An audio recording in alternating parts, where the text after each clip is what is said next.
కథ నాకీ ప్రమోషన్ వద్దు. రచన శ్రీమతి గెద్దాడ కస్తూరి ప్రసాద్. కలం పేరు రాధిక. పఠనం గౌరిమణి. చక్కని కథలను ఇంకా వినాలనుకుంటే సబ్స్క్రైబ్ చేయండి, నలుగురితో షేర్ చేయండి. ఈ కథ ఆకాశవాణిలో ప్రసారమైంది. మరో 3 నెలల్లో పద్మనాభానికి ప్రమోషన్ వస్తుందట అన్న మాట పద్మనాభానికి నాదస్వరంలా వినిపించిందేమో గాని నాకు మాత్రం వేదనాభరితంగా ఉంది. పద్మనాభంది స్వర్గం తాకబోతున్న అనుభవం, నాది సర్వం కోల్పోబోతున్న పరిస్థితి. దానికి కారణం ఉంది. పద్మనాభానికి ప్రమోషన్ వచ్చేస్తే తనకంటే కాస్త జూనియర్ని అయిన నాకు ఇప్పట్లో ప్రమోషన్ అవకాశాలు లేవు. అవి ఆకాశం అంత దూరంలో ఉన్నాయి. నేను రిటైర్ అయ్యేలోపు నాకు ప్రమోషన్ రాకపోతే ఆశ్చర్యపోనక్కర్లేదు. అందుకే ప్రమోషన్ అన్న పదం మెదడులో చీమలు కుడుతున్నట్లు, కడుపులో ఎలకలు బారులు కడుతున్నట్లు ఉంది. పద్మనాభం లేకపోతేనో అన్న ఆలోచన మొదటిసారిగా వచ్చింది నాకు. వెంటనే బుర్రంతా గజిబిజి అయిపోయింది. పద్మనాభానికి హార్ట్అటాక్ వస్తే బాగుండును. ఈ భావం రాగానే చచా తప్పు, అలా ఆలోచించకూడదు అని మనసు బుద్ధులు చెప్పడం మొదలుపెట్టింది.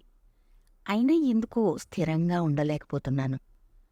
మళ్ళీ సినిమాలో విలన్ టైపులో పద్మనాభాన్ని లేపేస్తే అనుకున్నాను.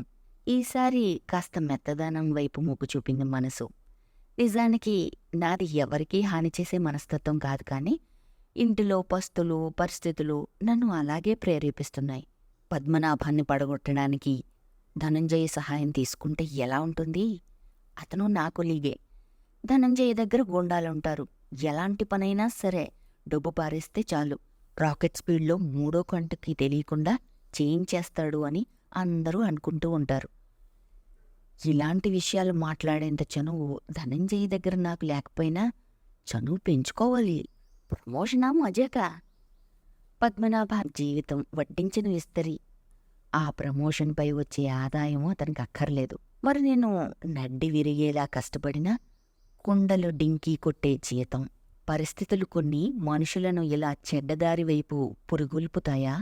పరుగు పందెంలో గెలవడం మంచిదే గాని పక్కవాడిని పడవేసి మరీ గెలవాలా? నేను మర్డర్ ఆలోచన పక్కన పెట్టాను. పాప భీత పట్టుకుంది. పోనీ యాక్సిడెంట్ చేయించి కాలో చెయ్యో తీయించి వేస్తే?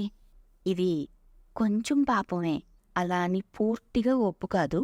ఒకవేళ ఈ పని చెయ్యాలంటే ఎలా చెయ్యాలి? నేనే చెయ్యాలా? ధనంజయను ఆశ్రయించాలా? ధనంజయ సహాయం తీసుకోకుండా ముందుకు సాగితే బాగుండునేమో. నా వల్ల కాదు. ధనంజయకు ఆ పని అప్పచెప్పితే ఎప్పుడైనా దాన్ని బయటపెడితే ఆ తరువాత నన్ను బ్లాక్మెయిల్ చేస్తే అప్పుడేం చేయాలి? నేను అతను ఉచ్చులో బిగుసుకుపోను. వ్రతం చెడకుండా ఫలితం దక్కాలంటే ఏం చెయ్యాలి? పద్మనాభాన్ని కిడ్నాప్ చేయిస్తేనో?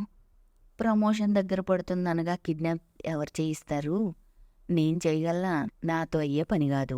మరేం చెయ్యాలి? ఎలాగైనా ఈ అవకాశం వదులుకోకూడదు. మనకు కనబడని ఎక్కడో ఉన్న పాపపుణ్యాల సంగతి మర్చిపోవాలి. ఎదురుగా జీవితం నరకంలా ఉంటే చచ్చిపోయిన తర్వాత ఉందో లేదో తెలియని స్వర్గం ఎవరికి కావాలి? యథాలాపంగా ఆఫీస్కు వెళ్ళాను. తనకు ప్రమోషన్ వస్తుందని తెలిసి పద్మనాభం స్వీట్స్ పంచుతున్నాడు. పద్మనాభం తినే స్వీట్లో విషం కలిపేసి నేను ప్రమోషన్ కొట్టేసి నేను కూడా స్వీట్లు పంచాలి అనే ఊహతో అన్యమనస్కంగా ఉన్నాను. ఎప్పుడు హుషారుగా ఉండే నాలో ఈ చెడు ఆలోచన నరనరాల్లోనూ నీరసాన్ని పెంచింది. అవతలివాడు నాశనం అయ్యేది ముందు ఉందో లేదో గాని ప్రస్తుతం నేను మాత్రం ఈ పిచ్చి తలంపులతో ఆరోగ్యం పాడు చేసుకుంటున్నాను. ఇది చెడుపై ధ్వజమెత్తిన మంచి యొక్క గెలుపు. మన బాధలకు కారణం ఏదైనా సరే దాని గురించి ఇతరులను బాధపెట్టడం ఎంతవరకు సమంజసం? రోజురోజుకి నాలో మంచి చెడుల ఆలోచన, ఘర్షణ తీవ్రస్థాయికి చేరుకుంటుంది. నాకు ఎందుకీ శిక్ష? పైగా అది నాకు నేనే విధించుకున్నది. నా భవిష్యత్తు రంగులన్నీ కలిసిపోయి అన్యమనస్కంగా అసహ్యంగా కనబడుతున్న వెలసిన బొమ్మలా, నన్ను తప్పు అని కొట్టడానికి వస్తున్న వేప కొమ్మలా కనిపించింది. అయినా నా ప్రయత్నాన్ని నేను విరమించదలుచుకోలేదు. అదృష్టం అనేది అస్తమానం రాదని నా అభిప్రాయం. అసలు ఈ ప్రమోషన్ అన్నది నాకు అదృష్టమా, అశాంతితో కూడుకున్న దురదృష్టమా?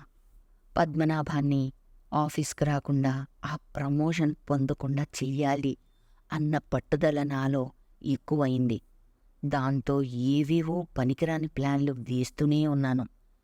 ప్రమోషన్ పేరు చెప్పి ఎంతో స్నేహంగా ఉండే పద్మనాభం నాకు శత్రువైపోయాడు. ఏ కల్మషమూ లేని పద్మనాభం హాయిగానే ఉన్నాడు. కడుపులో కుళ్ళు నింపుకున్న నేను తుళ్ళుతూ తిరగలేకపోతున్నాను. శత్రువుల మీద మన ద్వేషం, వారిని ఏం చేసినా చేయకపోయినా ముందు మనం విచారపడక తప్పదేమో అనిపిస్తుంది నాకు. క్యాన్సర్ వ్యాధి పైకి కనబడకుండా శరీర భాగాన్ని తినేస్తుందన్నట్లు నాకు తెలియకుండా నాలో ఈ ప్రమోషన్ ఆలోచన బుర్రను తినేస్తుంది. ఏం చేస్తున్నానో నాకే తెలియడం లేదు. ఎవ్వరితోనూ స్థిమితంగా మాట్లాడలేకపోతున్నాను. హితంగా భోజనం మింగలేకపోతున్నాను. పద్మనాభాన్ని ఏదో చేయాలి అన్నది మాత్రం నాలో నుండి పోవడం లేదు. పద్మనాభాన్ని అవినీతి నిరోధక శాఖ వారికి పట్టించేస్తే అన్న ఆలోచన రావడం, అనుకోకుండా చదువురాని మా ఊరతను ఆఫీసులో తన తండ్రి ఫైలుపై పద్మనాభం సంతకం కావాల్సి వచ్చి నా దగ్గరికి రావడం ఒకేసారి జరిగాయి. అతను ఆయుధంగా అనిపించాడు. యుద్ధానికి ఆరంభం మొదలైంది. పద్మనాభాన్ని డిస్మిస్ చేయించాలనే పనికి రంగం సిద్ధమైంది. నా మనసు కాస్త కుదుటపడింది. అంతరంగం చీకటిలోకి నెట్టబడింది.